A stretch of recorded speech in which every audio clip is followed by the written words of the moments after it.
New year, new me. More like new year, new JRPG. Well, kind of new. New to anyone who didn't own an Xbox 360 anyway. Tales of Vesperia comes from a time of anarchy and lawlessness, a time when Microsoft tempted Japanese companies to release great exclusive RPGs on a console that no one in Japan was interested in. Honestly, they only sold 4 Xbox 360s in Japan, and all 4 of those people are now in the jail. Anyway, Tales of Vesperia has been recently spruced up and released far and wide on all the usual suspects, including the wonderful sensual Switch, my preferred way of playing daft long games. While I have played the game before, my dalliance was all too brief, so it's been great to finally invest some proper toilet time into this lovely, lovely game.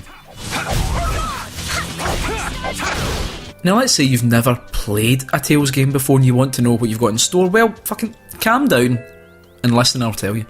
First up, all that vitamin D you've been missing in January, it's going to come busting out of the screen as soon as you start to play Vesperia. It's colourful, it's bright, and straight away it feels like you're starting a brand new adventure.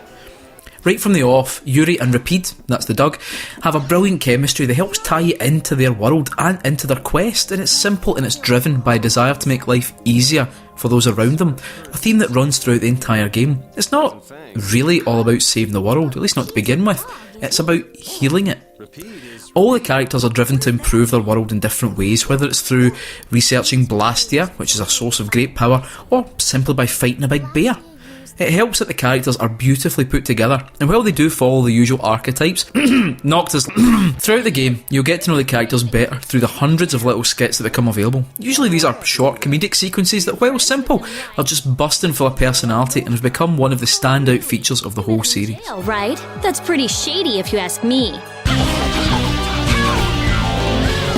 Thankfully for those new to the series, the combat is nice and simple, and although it does get a little more complicated as you play, Vesperia paces itself well and doesn't try to overwhelm you. All fights take place in wee encounter zones where you can move around freely, attacking whichever enemy you choose while your pals get on with battering whatever wolf or goblin you've bumped into. You use your basic attack to start your combo, and then you can use a selection of arts as stronger moves inflicting different elemental or status effects. Arts unlock as you fight and are mapped to a combination of buttons and analog sticks. It sounds complicated, but it does become second nature the longer you play. You get new skills from using different weapons in a similar style to Final Fantasy IX, and these can increase your stats or add bonuses when you use certain weapon types and so on. Later, you'll learn powerful finishing moves and over-limit attacks, but that's in the future, and to be honest, I like to live in the present. So if it wasn't already obvious, I'm really enamoured with Tales of Vesperia. After taking quite a break from the series, this game has felt so fresh and exciting.